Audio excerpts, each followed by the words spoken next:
Basahin natin ang Psalms chapter 1, verse 1 to 6.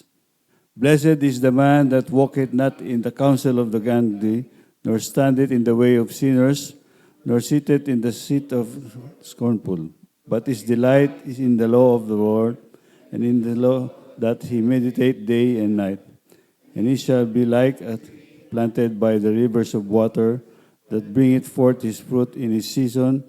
His leaf also shall not wither, and whatsoever he doeth shall prosper. The ungodly are not so, but are like the shaft which the wind.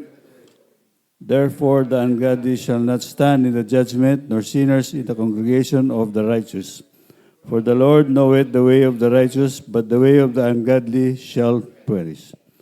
Yung Psalms, parang span of 1,000 years ata to, Pastor, no? Nung sinulat. At hindi ito sabay-sabay nasulat, no? May parang yung kalahati, it took 600 years, no? Then tsaka na kompleto, no? Yung Psalms. Itong Psalms chapter 1 ay isa sa maraming paborito to, no? Expository ang gagawin natin, no? Hihimayin natin itong chapter 1 to 6 at we'll try to wag tayo masyadong tumagal. Ano oras na ba? 8. Mag-8 o'clock. Kasi 11 pages to, no? Pero pwede naman natin na kuhanin to, no? I-shorten na hindi naman ma-compromise yung mensahe. So, imagine natin na tayo ay nakatayo sa isang crossroads. May dalawang kalye, two paths. No? At yung isa, naglilid siya sa abundance and purpose, to life abundance and purpose. Yung isa naman, emptiness, destruction, or yung condemnation. Yan ang dalawang path sa isang crossroad. Yung Psalms 1, ito yung pinaka-crossroad. It's a doorway to understanding how to live a life that aligns with God's wisdom and blessing. Yun ang ating title, no? Kala ko nandyan. Yan. Yung title natin, Living a Life that Aligns with God's Wisdom and Blessings. Alam mo, itong Psalms 1 parang completos ricados to, no? Merong mensahe para warning sa ating mga believers at warning para sa mga ungodly. So meron siyang kasamang evangelism, no?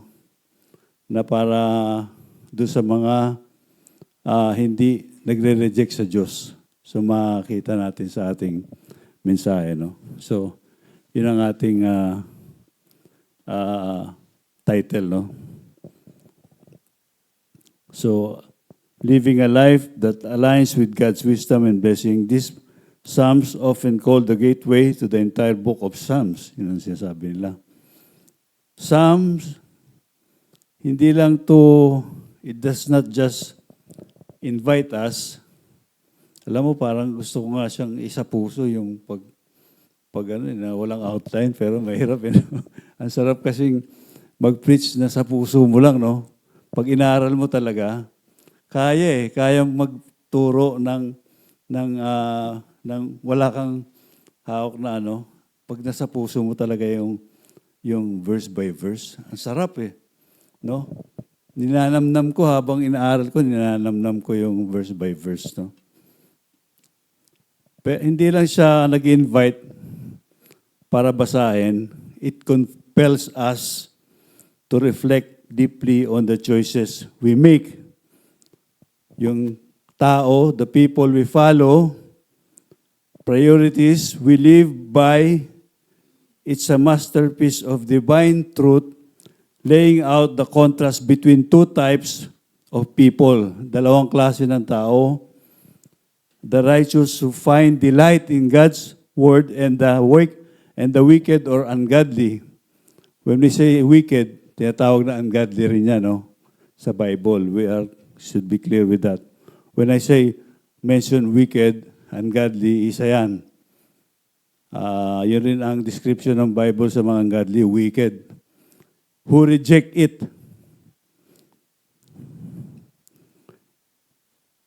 It's more than a philosophy. Ito ay parang mirror sa ating kaluluwa. Challenges us to examine not just what we do, but what we are at the core before we dive deeper. Ano ba yung core? Tayo bilang Kristiyano, tayo yung pinaka-core. Alam mo yung earth, may core yan yung pinaka-gitna. Diba? Diyan tayo dapat bilang niligtas, tayo yung nasa gitna pinaka-puso, no, sa plano ng Diyos. So, we'll go deeper verse by verse. Sa verse 1, sabi diyan, "Blessed is the man that walketh not in the counsel of the ungodly, nor standeth in the way of sinners, nor sitteth in the seat of the scornful." Sa verse 1 pa lang, punong-puno na ng mensahe. Verse 1 pa lang to, Ang dami na natin makukuha na mensahe. Etong verse na to is more than a poetry. No? Some song. Ang poetry, ginagawang kanta yan. Na para mas madali mo matandaan, di ba? Ito ay powerful, layered message about choices, influences, and yung trajectory natin, ng buhay natin. Yung psalmist begins by describing the blessed person. Na-notice nyo?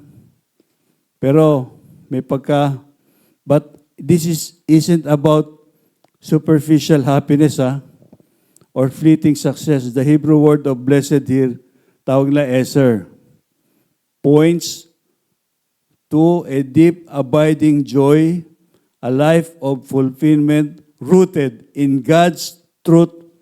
It's the kind of joy that's not swayed by circumstances. Hindi siya kayang baguhin ng anumang kalagayan. A peace that comes from walking in alignment with God. Notice here yung psalmist starts, "Blessed is the one who does not." Ang tawag nila dito, counterintuitive. Parang hindi siya, di ba, blessed is the poor. Parang negative, no? Bakit na-bless yung poor? For they shall inherit the kingdom. Blessed is the poor in spirit, di ba? Parang negative, no? Pero actually, there is more to it, no? Ang sabi dyan, "Blessed is the man that walketh not," na hindi lumalakad. Yan. To begin with the negative, but there's wisdom here. The path to blessing often starts with saying, no, it's about discernment. Choosing to avoid certain influences, attitudes, and behaviors that can pull us away from God. Okay? Yung pagpili ng mga bagay, impluensya, at kaugalian, ang behavior na kayang mag-pull sa atin away from God. Yan ang The psalmist highlights 3 specific actions to avoid. 3 action na dapat natin i-avoid, sabi. Presented in progression. In progression to, presented Presented in a progression that reveals just how subtle that drip away from God can be. First, the psalmist warns against, sabi niya, "Walketh not in the counsel of the ungodly." Yan ang first.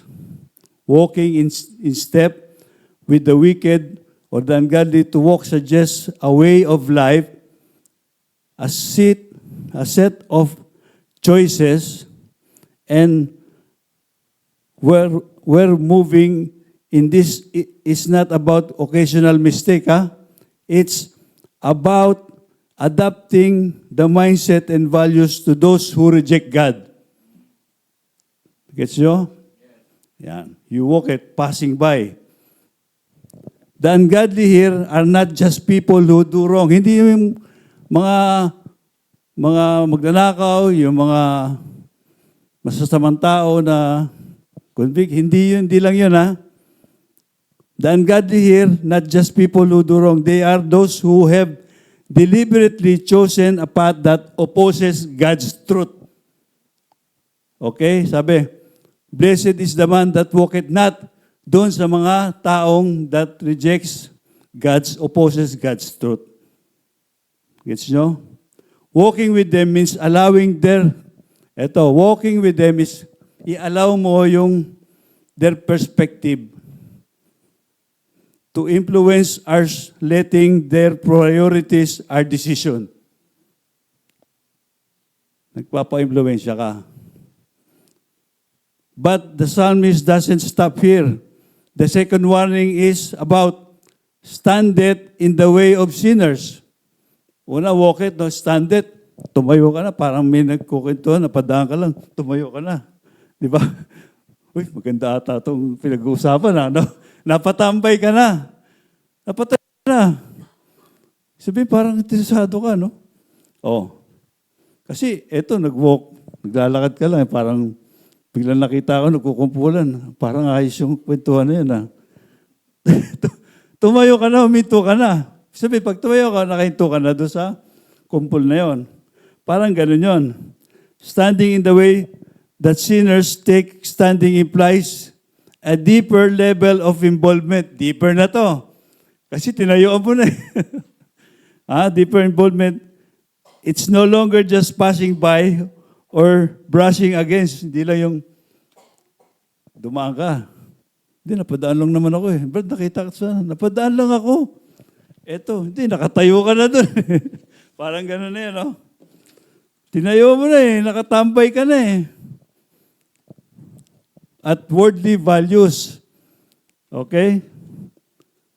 It's pausing, lingering, and beginning to identify with them, sinners. Ma-identify ka na, nakikihalubilo ka na eh.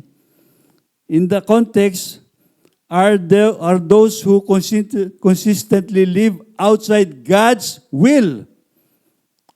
Yun ang tinambayan mo.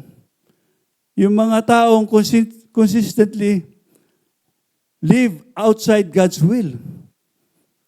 Kaya mong makihalubilo sa ganon, no? To stand in their way, to make their path our own, aligning ourselves with their choices and losing sight of the narrow road God calls us to walk. Napupull out ka na nun.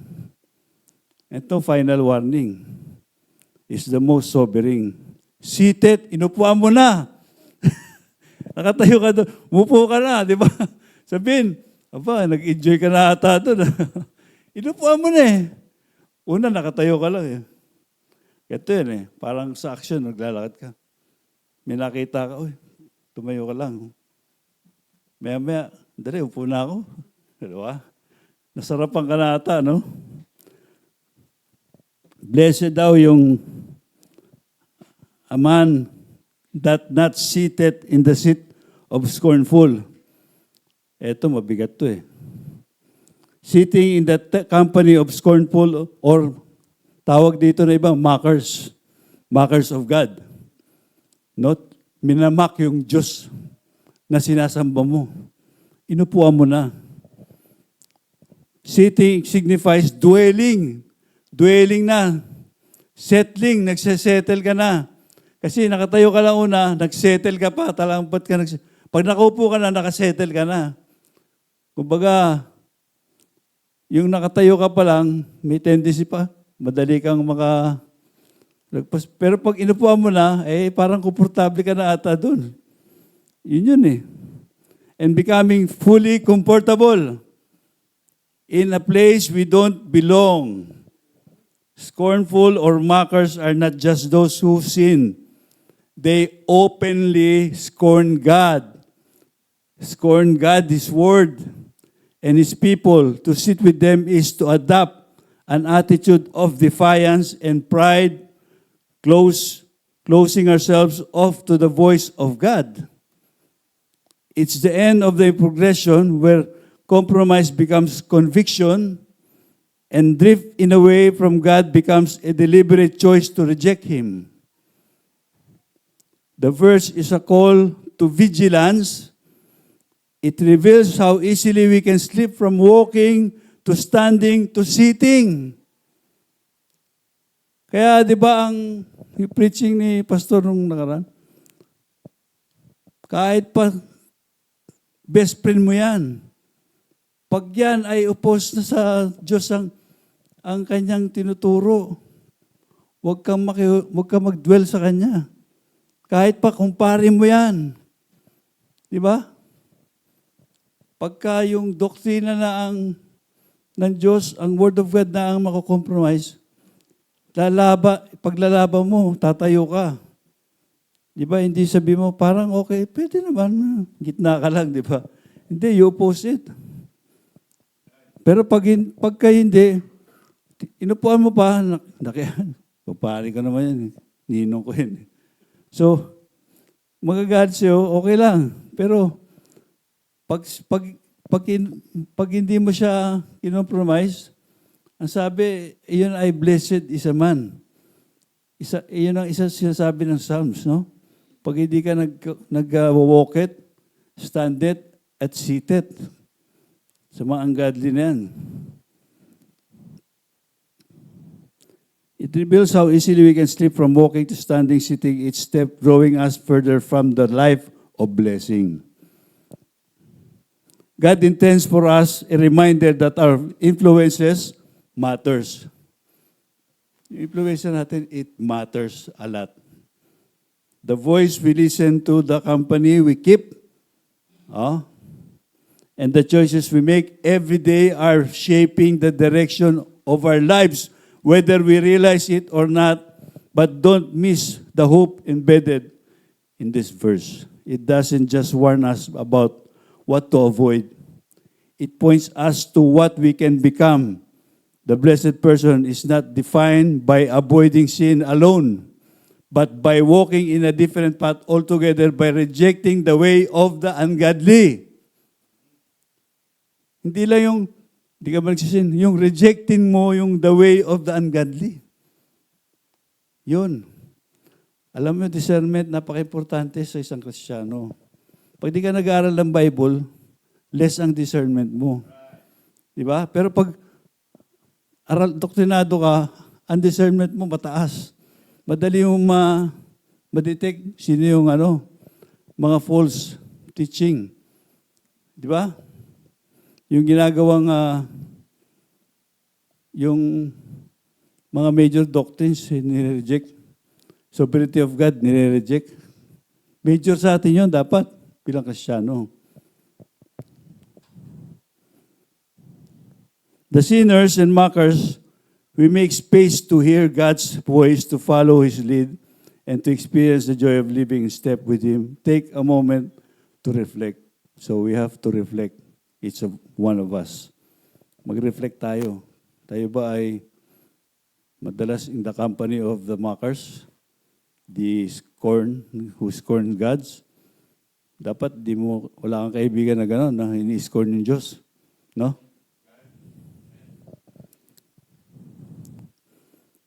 Are there places in your life, are there places in your life where you've been walking in step with the wrong influence? Baka hindi natin napapasin, napunta na tayo sa mayroong maling impluensya ng mga tao, no? Have you found yourself standing in the way of the sin or even sitting in the company of those who mock and scorn God? Yun.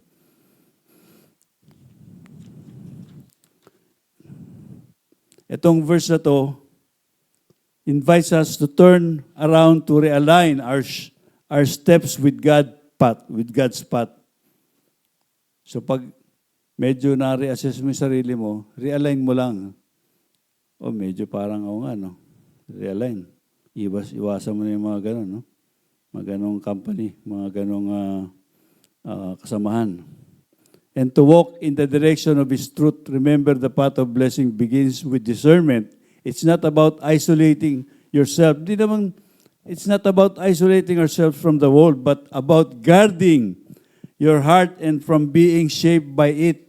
When you choose to walk in the step with God instead of the ungodly, you're not just avoiding sin, you're stepping into a life of purpose, peace, and joy. Yun ang nangyayari. Kaya nga sabi, blessed. Verse 2. Ito napaka-importante nitong verse. Sabay, but his delight is in the law of the Lord. Itong blessed man daw, ang kanyang delight is in the law of the Lord. Kita niyo yung pagkakasunod. But his delight is in the law of the Lord. And in his law that he meditate day and night. I-expound natin ito. No? Maganda ma-expound ito. This verse is a celebration of desire, not worldly cravings, but yearning for the wisdom, beauty, and truth of God's Word. The word delight is powerful here. It's not about obligation or duty. It's not about trudging through the Bible like it's a checklist of rules. Ito yung delight, no? To delight in God's law is to find joy, peace, and satisfaction in the very words of the Creator. Yun yung delight. It's about seeing Scripture as a treasure, not a task. Hindi yung parang law na. Pero ang tingin mo sa Scripture, isang napakahalagang treasure. Kasi nandiyan yung God's Word. Yun to delight. Hindi to parang, kailangan masunod ko isa-isa to, isang task to, na ang Word of God. Hindi. When you delight, tingin mo dyan, napakaganda, napakasarap, napaka-importanting bagay sa lahat ng bagay na meron ka, yung Bible mo. Yun, you delight. Think about it, when you delight in something, you're drawn to, ito, pag ikaw ay delighted sa isang something, you are drawn to naturally. Naturally, ang pagka-drawn mo doon sa isang bagay, whether it's yung favorite na song mo, cherished hobby mo, or yung loved one mo, natural. Hindi mo siya pinapuwersa. Delight doesn't need to be forced. It's the overflow of your heart's affection. The psalmist is telling us that this is the attitude we should have toward God's Word. Delighted ka sa God's Word. Pag binabasa mo, ninanamnam mo. Ganun ang delight. Hindi siya yung, may Bible reading, no? Burden na naman itong magbabasa. No? Bakit pa may Bible reading? Di ba? Alam mo, kaya nga yung Bible reading, kasi pag delighted ka, Bible reading, babasahin yung Word of God. Ang sarap pakinggan. Hindi siya burden para sa'yo. Excited ka na, Bible reading na. Ikaw ang nalagay na magba-Bible reading. Delighted ka kasi ikaw yung mangunguna sa pagbabasa ng Word of God. Hindi siya burden sa'yo. Naku, kung na-assign na Bible reading, labo pa naman mata ko. Hindi. Hindi siya pinapuwersa sa'yo. Amen ka, amen. Praise God. Ako magbabasa ng Word of God. Pinagbabasa ako, Brad, paki-quote nga yung verse na to. Amen. Kasi nga delighted ka eh. Hindi siya burden sa'yo. You are happy. Ang saya-saya mo pag binabasa mo yung Word of God. It's not a burden, but a source of life. A wellspring of wisdom. Ito, a wellspring of wisdom that nourishes our souls, but this delight isn't passive. The verse goes on to describe the blessed person as someone who meditates on his law day and night. You just don't delight, you meditate. Meditation in this context isn't about emptying the mind. Kasi meditation nga, i-empty mo yung utak mo. No? Yoga naman yun. No? Ano ba yun? I-empty mo yung mind mo? Meditation daw. Meditation, sa context na to, hindi yung emptying the mind, but filling it by repeating. Take note, by repeating, wondering, and internalizing the truths of Scripture. It's a deep engagement with God's Word that transform a Christian. Na natatransform ka dahil sa meditation mo sa Word of God. When you delighted, then you meditate day and night. Hindi lang umaga, hindi lang gabi. Dito, araw-araw to. Kasi day and night eh. Di ba? At pag ginagawa mo lang yung meditation, na-feel. Kasi repeat, kahit ulit-ulitin mo eh. Internalizing. Pag nag-internalize ka, di ba kinakabisado mo? No? Kaya nga marami, pagdating sa question and answer, nahuhugot mo bigla yung verse yun kasi kabisado mo eh. Life verse mo yun eh. Dahil, hindi lang sa life verse mo, marami. No? Kasi nagme-meditate ka sa verse yun eh. Kaya yung life application, life verse mo yun. Tungkol sa buhay mo, ano ang blessing sa verse na yun. Ano mo yung sarili mo, ba't ka na-bless sa verse na yun. Hindi yung magpipreach mo yung verse na yun sa iba. Yung ano yung naging blessing sa'yo sa buhay mo, ng verse na yun. Di ba? How to think, feel, and act, to meditate day and night is to make God's Word a constant presence in your life. A constant presence in your life, in our life.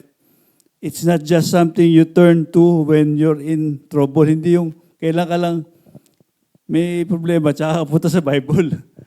Hindi Ano na to? Parte na ng buhay mo. It's part of your life. Or meron kang spare time. May spare time ako, magbabasa ng Bible. May Bible, ano nga, child? Yung dati, yung, di ba? Basahin mo yung Bible. Ano pala talaga yun? Ito. Nagpapatunay doon na napaka-importante nung yung ginagawa natin yun. Kasi makaka-meditate ka day and night pag binasa mo yung buong Bible. At magagawa mo pala yung madali kung you delight in the Word of God. Hindi ka nababurden na, ako si Badlo, binibilang na yung ilan na nabasa ko. Hindi ka nababurden kasi nasisiyang kang gawin. Kaya mo siya nababasa. Kasi kasiyahan sa puso mo. Yun pala, yun ang sikreto. Okay? Yun ang kulang natin. Kulang tayo sa delight, mag-delight. So blessed is a man who delight in the law of the Lord. A guiding force. It's a rhythm, a heartbeat, a guiding force that shape every decision in every moment. It's carrying the truths of Scripture with you in your thoughts, your conversation, your prayers, but here's the secret. This kind of meditation doesn't happen without delight. Okay? If God's Word feels like a core, we won't return to it day and after day. That's why this verse challenges us not just to read the Bible, but to love it, to ask God to open our hearts and minds so we can see the beauty and wisdom in His Word. Panginoon, pakita mo sa akin ang kagandahan ng inyong mga salita. Pinagpipray yan, no? Then you develop reading the Bible every day. We ask God for its guidance. Na ipakita sa atin na yung Bible para mahalin natin, mas mahalin natin. Di ba? Yun pala ang sikreto. Yung makita natin sa puso natin, sa ating isipan, yung kagandahan and wisdom sa Word of God.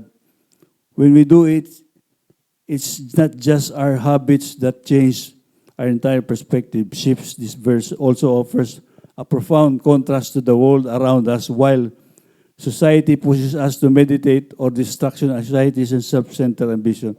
Ang society, nakaka-distract. Pero ang pagbabasa ng Bible, mag-aalis sayang ng distraction sa atin sa society. Di ba? Yun, ang sa mga self-centered ambitions. Mga tatanggal yan. Contrast yan dun. Psalms 1 call us to a higher focus. Ini-invite yung ating mind to fix our minds on what is eternal, life-giving, and true. This is the secret to spiritual stability and joy, no matter what storms may come. Take a moment and ask yourself, what do you delight in? What fills your thoughts day and night? If it is not God's word, this verse invites you to recalibrate your heart. Start small, open your Bible today and read with expectation. Look for God's fingerprints in every passage. Over time, as you meditate and reflect, you'll find yung sabi natin na kagandahan ng Word of God. Yun pala ang sikreto pag nag-struggle tayo sa pagbabasa. Yan. Verse 3 na tayo. He shall be like a tree. Ito daw yung binanggit, yung blessed man. Patuloy ito, no? At yung nagde-delight sa Word of God, who meditate day and night. Yung blessed man na sinasabi na sa Bible na to, ang sabi, and he shall be like a tree planted by the rivers of water that bringeth forth his fruit in this season. His leaf also shall not wither, and whatsoever he doeth shall prosper. Okay? Delight growing, and with it peace and joy that the world cannot offer. That person is like a tree planted by streams of water, which yields its fruit in season, and whose leaf does not wither. Ito. Leaf also shall not wither. Whatever he doeth shall prosper. Do prosper. Itong verse na to is a masterpiece of offering a metaphor. Metaphor to, no? For a life rooted in God's Word. It's a metaphor ng isang buhay rooted sa God's Word. The blessed person is compared to a tree, not just any tree, but one intentionally planted by streams of water. Tayo, niligtas tayo intentionally ng Diyos. Hindi yan by accident. Planado yan ng Diyos na tayo niligtas. Ito, ang blessed person is compared to a tree. Ito yung metaphor, planted by the streams of water. Notice the deliberate nature of this planting. This tree isn't wild or accidental. It's been carefully positioned where it can thrive. The streams of water represent the life-giving power of God's Word. Just as the water nourishes a tree, Scripture nourishes our souls. Providing the sustenance we need to grow and flourish. Without the stream, the tree would wither its roots, seeking nourishment in dry and barren ground. But because it's planted by the stream, it's constantly fed, constantly strengthened. Imagine mo, doon ka na nakaplanta sa may tubig. Kahit di mo na kailangan diligan. Constantly tayo ay ini-strengthen ng Panginoon. Ibig sabihin to, ang blessed man na standeth, sit, yung walketh, not in the ungodly. Tapos, standeth siya, hindi rin siya umuupo, at siya ay meditating, siya ay delight sa Word of God. Ito siya, ito ang sabi ng Panginoon, para siyang puno nakatanim sa tubig, na may tubig na. Di ba yung mga water lily, nakapatong lang sa tubig, pero ang dami-dami, lumalago. Ganyan tayo, ganyan ang Diyos. Yung kanyang yung blessed na sumusunod sa kanya, itinatanim niya sa streams of water. The essence of life live apart from God, it lacks weight and significance, while the righteous are anchored in God's truth. The ungodly drift through life, unearthed, unethered, carried along by the winds of culture, personal ambition, and fleeting pleasures. There's no depth, no grounding, and ultimately no lasting impact. Consider this image deeply. Chaff.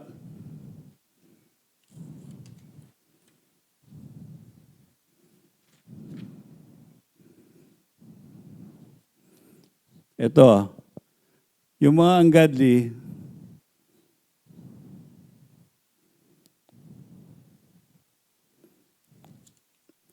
might chase success, power, or pleasure, but in the end, their pursuits are as fleeting and hollow as chaff.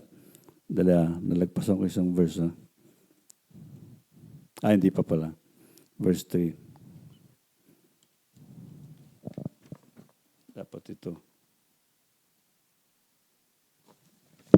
Kamali ako ng numbering. The psalmist also highlights the full fruitfulness of this tree. It yields its fruit in the season.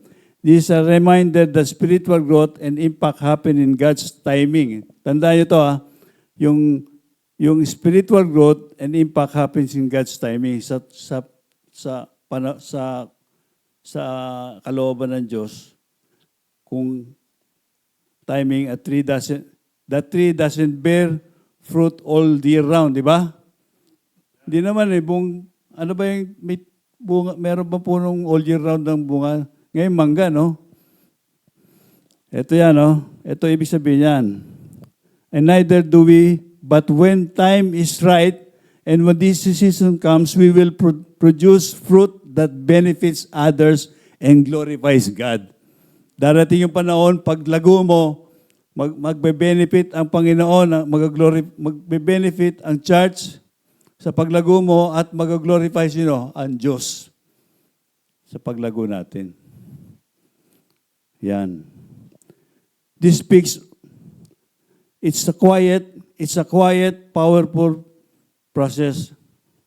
Parang hindi mo napapasin, pero lumalago na pala isang Kristiyano. One that requires patience and trust. And then, there's this beautiful promise, His leaf also shall not wither. Sabi doon sa verse, di ba? This speaks to resilience, the ability to endure life's challenges. Yun daw yung blessed man. Kaya niya endure yung mga challenges sa buhay without being destroyed. It doesn't mean we won't face droughts or storms, but it does mean that with our roots firmly planted in God's truth, we won't be defeated by them. Yun. The leaves of our faith, our hope, and our joy will remain green and alive no matter what comes our way. Yun ang ibig sabihin nun. That this leaf also shall not wither. Finally, the verse ends, and whatsoever he doeth shall prosper. Napakaganda, no? Sarap pakinggan, no? Yung blessed man, ganito pala. A declaration that might seem almost too bold, whatever they do prosper. But let's be clear, Let's be clear. Hindi ito promise of worldly success. Pag sabihin nyo, worldly success, sabihin, pag naging Kristiyano ka, yayaman ka. Pag naging Kristiyano ka, mawawala ka ng problema. Hindi, It's not a worldly success. Or an easy life, magiging magaan ang buhay mo. Di ba sabi nga, pagka naging Kristiyano ka, persecuted ka nga eh. But it's about spiritual prosperity. Hindi ito material prosperity, spiritual prosperity. Take note. Spiritual prosperity. Mas importante po ito kaysa sa material prosperity. About fulfilling the purpose God has for us.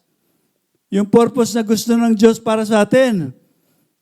When our lives are rooted in Him, even our struggle and setbacks are woven into His plan, bringing growth and blessing in ways we might not immediately see. Hindi ka agad dati makita, pero in the long run, nakita mo. Dahil sa iyong faithfulness sa Diyos. Di ba? You are blessed. You have become blessed. Oh, verse 4, yan. The ungodly are not so, but the ungodly, pero yung mga sabi, mga hindi maka-Diyos, mga ungodly, are not so. Kinumpara. Okay? So, dapat maging masaya tayo, no? Kumpara doon sa mga ungodly at doon sa mga elect. So, kung tatamad-tamad ka, no, basahin mo to. Itong Psalms 1:1-6, para matauhan ka. Makompare mo yung sarili mo sa ungodly. Kasi kinukompare dito ng Diyos, yo. The ungodly are not so, but are like the chaff which the wind driveth away. Ano yung chaff? Alam yun. Sa crossword puzzle, ano eh? Balat ng bigas. Ng ano? Balat ng ano yun? Ipa. Ipa yun sa Tagalog. Ipa. Okay. Tingnan natin Ba't ginawamit ng yung chaff? Like the chaff which the wind driveth away.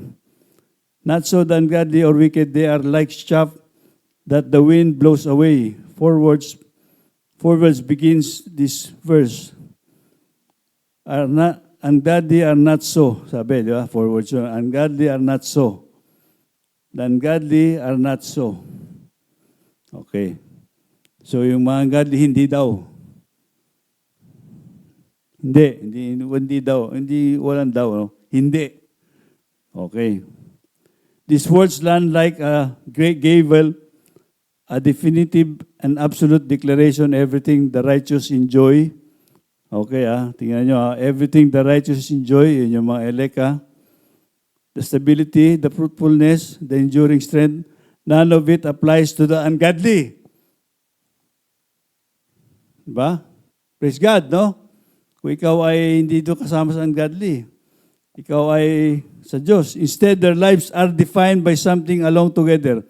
Different transience and emptiness. The psalmist describes the work as sharp, an image that would have been deeply familiar to the original audience. Sharp is the husk of a grain. The light useless siya. Shell separated during the threshing process.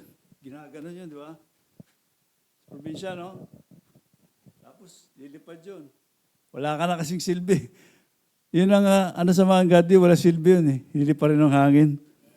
Farmers would toss their harvest into the air, allowing the wind to... Ganon. Pero yung kasama yung grain. Pero yung grain, hindi siya liliparin. Kasi rooted siya, no? Ang liliparin, yung mga ungodly. Mga walang Diyos. Ito yan, no? Itong pinipicture niya, no? While the valuable grain settled to the ground, sharp has no weight, no value, no purpose. The ungodly as a chaff has no weight, has no value, no purpose. It exists only to be discarded. This is the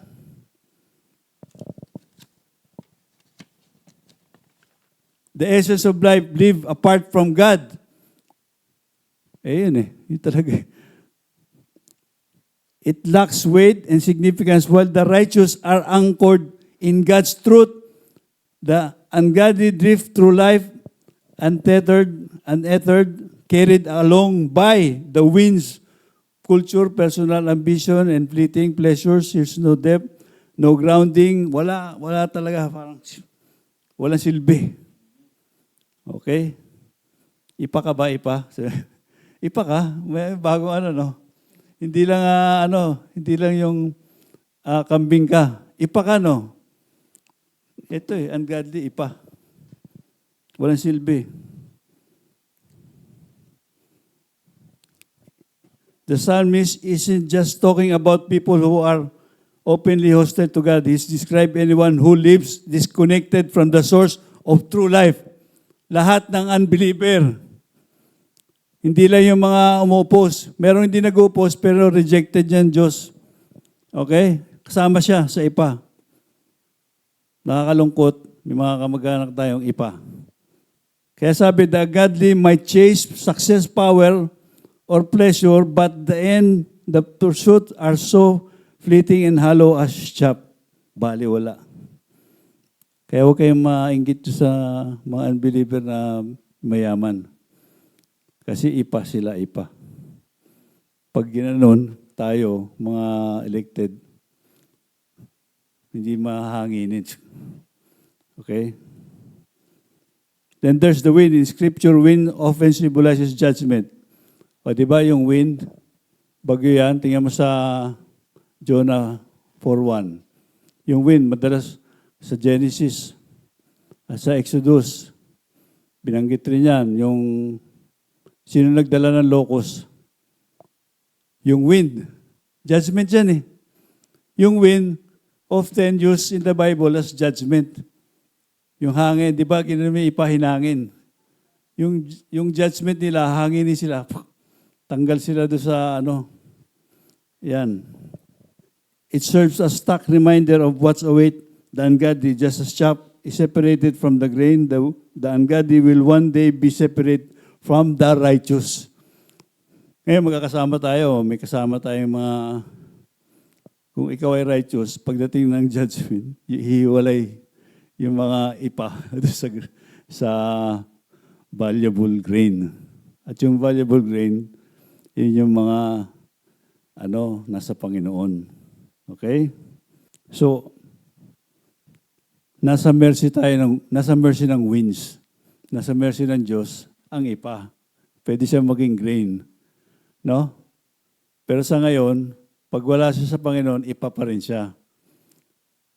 Alam mo, kasi pag walang God's Word as our foundation, it's easy to become like chaff, drifting from one thing to another. So, kailangan i-assess mo, baka ipa ka. No? Bakit nag-member ka, tapos hindi ka na umaatin?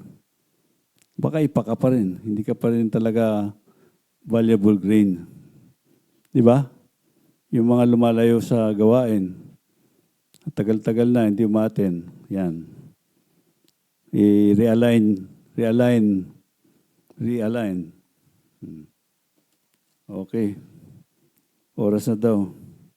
Ito, what truly matters in this verse is to call to stop and reflect.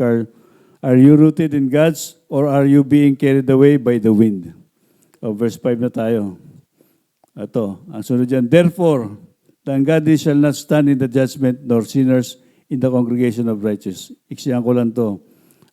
Example nito, pagdating ng hukom sa judgment, no? Alba, korte yan. Kahit na sangkaterbong abogado mo napakagaling, masyadong ebidensya, malakas na wala kang kalaban-laban, no? Ay guilty ka agad. Yun eh. Yun yung sinasabi dito, no? Judgment nor sinners in the congregation of righteous. Yun yung ungodly shall not stand. Hindi mo kakayanin kahit napakamahal na abogado mo, hindi mo kakayanin na baliktarin ang judgment ng Diyos. Okay? Yan ha. So yun, iniksyan ko na. Last na. For the Lord knoweth the way of the righteous, but the way of the ungodly shall perish. Yun. This verse begins with the profound assurance, the Lord knoweth the way of the righteous, watching over His elect. Yan. The phrase knoweth the way of the righteous is rich in meaning, conveying God's active care, protection, patuloy na pagprotection sa atin ng Diyos. Yan ang verse na yan, no? God is present. This watchful care ensures us that no obstacle will ultimately harm His elect. But the way of the ungodly shall perish. Kinumpir na naman. The way of the ungodly is just misguided. To walk today will shape our destiny forever. And the path we choose to walk today will shape our destiny forever. Sabi mo sa ipa, itong lakad mo ngayon, it will shape your destiny forever. Pagdating ng judgment, wala kahit napakamahal na abogado mo, ipa ka, liliparin ka. Yan.